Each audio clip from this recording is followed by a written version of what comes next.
네, 계속해서 경제 인사이트 이어가겠습니다. 오늘은 SK증권 신월연구원 모시고 함께 하겠습니다. 어서 오십시오. 네, 안녕하십니까? 자, 9월 FOMC 어제 새벽에 끝난 그 FOMC 결과에 따라서 시장은 마치 태풍이 훑고 지나간 것 같은 느낌이 듭니다. 네. 나스닥도 많이 하락했고 우리 시장은 상당히 좀 약세를 보이는데 이거 어떻게 해석해야 될까요? 지금 방금 말씀 주신 대로 속수무책으로 지금 금융시장이 굉장히 어려움에 봉착해 있습니다. 네. 일단 글로벌 인플레이션발 긴축 정책이고 인플레의 흐름들이 굉장히 강하고 장기화될 수 있다는 우려가 가장 큰 것 같습니다. 오늘 또한 국고채 시장 금리 오르고 있는데요. 국고채 금리가 어제 3년물 기준으로 하루 만에 26.5bp가 올랐습니다. 그리고 오늘까지 오르고 있으니까 지금 이틀 동안 0.3%포인트 이상 오르고 있는데 우리 기준금리가 인상이 된 것이 아님에도 불구하고 시장이 이렇게 반응을 한다는 것은 우리 기준금리 또한 더 높은 수준까지 올라갈 수 있다라는 지금 생각들을 하고 있는 것이고 큰 자산시장 흐름에서 보자라면은 결국 긴축 통화 정책의 마무리 시점이 올 연말 정도 되지 않을까 했는데 기대가 했었죠. 이게 아닌 것으로 지금 굉장히 빠르게 인식이 전환이 되고 있습니다. 즉 내년이 될 것 같은데 내년에 대한 종료 시점도 모르겠다라는 불확실성이 커졌으며 전 세계적인 금리 인상 어제 하루만 해도 영란은행, 스위스 중앙은행, 노르웨이 그리고 필리핀, 대만 하루 만에 정말 많은 국가들이 금리를 올렸지 않습니까? 이러다 보니까 시장 금리의 급등과 타 자산 가격으로의 하방 압력이 확대되는 굉장히 어려운 상황에 있다라고 볼 수가 있겠습니다. 네. 또 눈에 띄는 점은 미국 국채 시장에서 그 10년물 금리도 올랐지만 2년물 국채 수익률이 15년 내에 최고라고 합니다. 네. 이렇게 장단기 금리 역전 현상이 일어나는 거 왜 그렇습니까? 네, 지금 말씀 주신 것처럼 단기물 금리가 훨씬 더 높은 상황에 있습니다. 보통 채권 시장, 특히 국채 시장에서는 만기가 길어지면 길수록 금리가 올라가게 되겠죠. 그렇죠. 그런데 지금은 미국채 시장의 수익률 곡선을 보게 되면은 1년에서 3년, 매일매일 조금씩 다르긴 한데 1년에서 3년 구간의 금리가 가장 높습니다. 그리고 만기가 길어지는 중장기물로 갈수록 금리 레벨이 떨어지고 있다. 완전히 거꾸로 돼 있죠. 네. 도표에서 나오듯이 완전히 거꾸로 서 있네요. 네, 그리고 30년물은 10년물 금리보다 조금 높은 상황이 연출되고 있는데요. 결국 이러한 부분들을 커브 왜곡 현상이라고 볼 수가 있고 이 현상이 보다 심화되고 있다라고 진단해 볼 수 있습니다. FOMC 직전에는 미국채 1년물 금리가 가장 높았습니다. 네. 그런데 지금 FOMC가 끝난 지 하루가 지났지 않습니까? 지금은 미국채 3년물 금리가 더 높습니다. 이 말인즉슨 FOMC 직전에는 그래도 1년 안에 어느 정도 일단락이 되지 않을까라는 생각들을 금리에 반영을 했었는데 지금은 1년이 아니라 2년, 3년 이후에 대한 불확실성이 한층 커져 있다. 3년 이후에 이러한 금리가 유지된다라고 보는 것은 아니나 일단 보수적인 흐름들이 가격에 반영이 될 수밖에 없었던 그런 FOMC 결과였다라고 볼 수 있겠고 인플레의 장기화 그리고 연준 긴축 정책이 조금 더 강하게 오래 지속된 이후에 바로 인하로 되기보다는 동결에 대한 가능성이 한층 커진 것이 아닌가라고 볼 수 있겠습니다. 네, 등산에 비유하면 고개를 하나 넘어서 이제 어느 정도 시야가 트일 줄 알았더니 더 높은 봉우리가 하나 나타난 것 같은 그런 느낌이겠네요. 그렇죠. 이제는 내려갈 준비를 해야 되지 않을까라고 했는데 한 개 더 올라가야 돼요. 자, 장단기 금리 역전이야말로 경제학에서 얘기하는 경기 침체의 아주 시그널이다 이렇게 얘기를 하는데요. 이런 우려가 상당히 퍼지고 있습니다. 어떻게 보십니까? 네, 맞습니다. 경기 침체에 대한 부분은 어제 FOMC 점도표와 같이 나온 주요 지표 전망치에서도 확인이 되었고요. 우리 또한 성장률 전망치가 굉장히 빠르게 내려가고 있습니다. 그래서 시장에서는 이러한 부분을 근거로 연준 등 주요 통화 정책의 긴축 스탠스가 단기간 내에 끝날 수 있고 끝내야 된다라는 논리로 좀 대응을 하고 있는데요.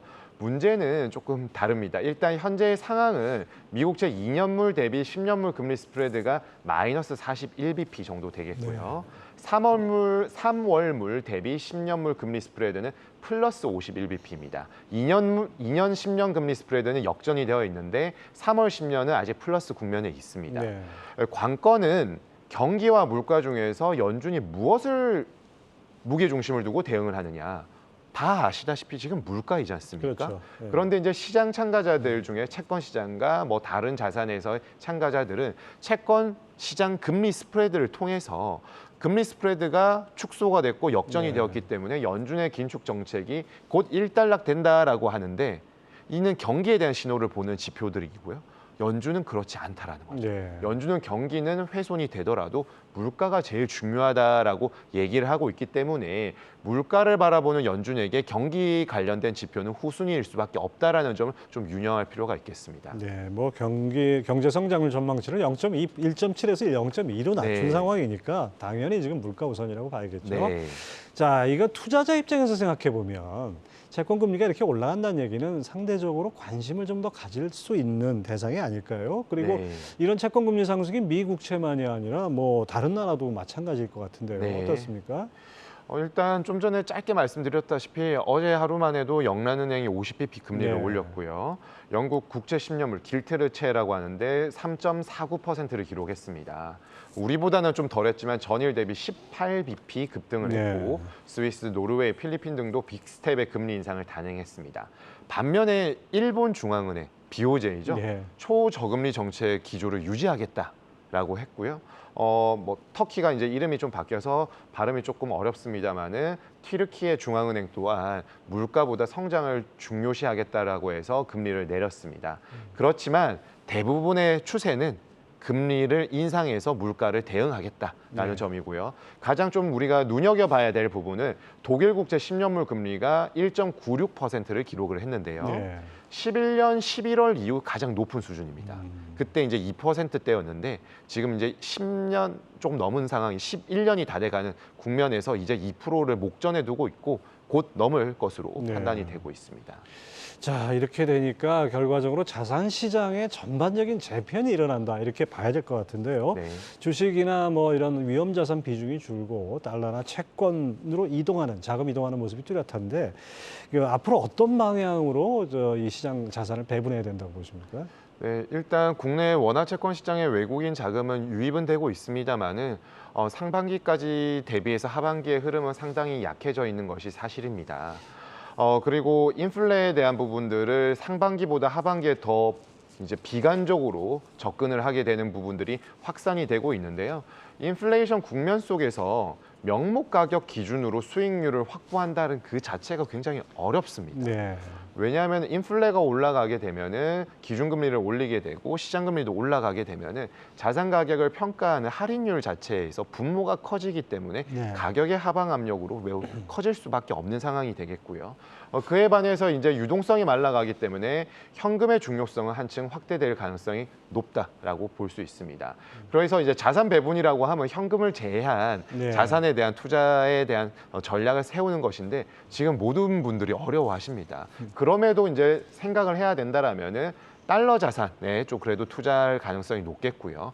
지금은 유가증권과 같은 아니면은 비유동 자산, 유가증권에 해당하는 부동산이나 이런 것들에 대한 투자의 시기에는 굉장히 불확실하다라고 볼 수 있기 때문에 좀 킹달러라는 단어가 나온 것처럼 네. 달러화가 가장 그래도 유망하다라고 보여지고요.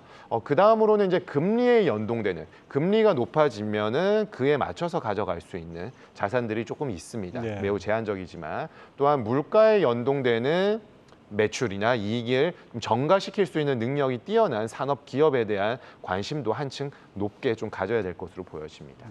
자, 증시가 뭐 우리 시장이나 미국 시장이나 지지부진하고 심지어는 뭐 미국 시장이 우리보다 더 나빠질 것이다 이런 예상까지 나오는 판이어서 아예 이참에 미 국채로 한번 투자 대상을 바꿔보자 이렇게 문의하시는 분들 많을 것 같은데 네. 이럴 때 뭐라고 답을 해주십니까? 네, 미국채 투자에 대한 부분을 무조건 추천해 드리기보다는 조금 비판적인 시각을 가지면서 접근을 하자. 결국 원화 자산을 가지고 있는 투자자 입장에서 타 통화로 바꿀 때에는 이제 환에 대한 부분이 분명히 노출이 됩니다. 네. 그럼에도 불구하고 모든 이제 해외 투자를 할 때는 그 이를 노출시키거나 해지를 하게 되는데 그래도 지금은 타 통화 대비해서 달러에 대한 부분들은 충분히 우위를 점하고 있어서 미국채 투자에 대한 부분들을 그럼에도 불구하고 투자를 하신다라고 하면은 비교적 긍정적인 뷰를 말씀드릴 수 있겠는데요. 특히나 이제 시점에 대한 문제가 가장 크겠죠. 방법이야 각자 투자자들의 성향에 따라서 다르겠는데요.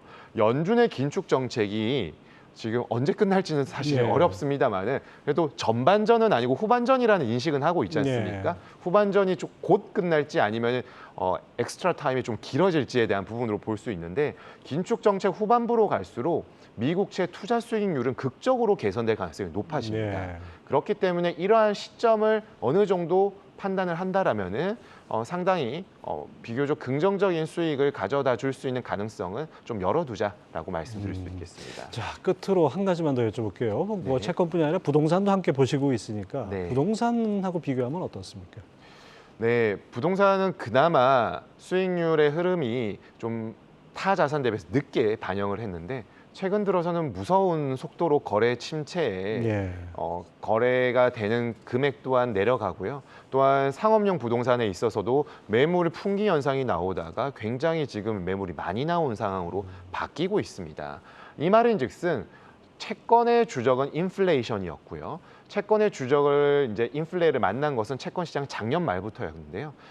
올 연초부터 이제 주식과 다른 자산에서 좀 반영을 하게 했고 여름 전후부터 이제 부동산이 반영을 했습니다. 예. 그렇기 때문에 먼저 좋지 않았던 것이 가장 나중에는 먼저 좀 좋아질 가능성이 높겠죠. 그렇기 때문에 현재 시점에서 부동산이 다른 매크로 환경을 제하고 말씀드리기는 조금 어려운 상황이다. 수급에 대한 부분은 여전히 타이트하지만 예. 매크로 환경에 있어서 가장 늦게 반영한 자산이 부동산이기 때문에 단기적으로는 밝다라고 말씀드리기는 좀 어려울 것이고 좀 전에 말씀드린 것처럼 긴축 정책의 후반부에서 이제 종점이 보인다라고 했을 때에는 가장 먼저 어려움을 겪었었던 채권 시장부터 좀 반등할 가능성이 높다라고 말씀드릴 수 네. 있겠습니다. 뭐 종점이 얼마나 멀었는지 알지 못하는 상태에서 참 어려운 것 같습니다. 네, 그렇습니다. 예, 오늘 말씀 잘 들었습니다. SK증권 신월연구원 함께했습니다. 감사합니다. 네, 감사합니다.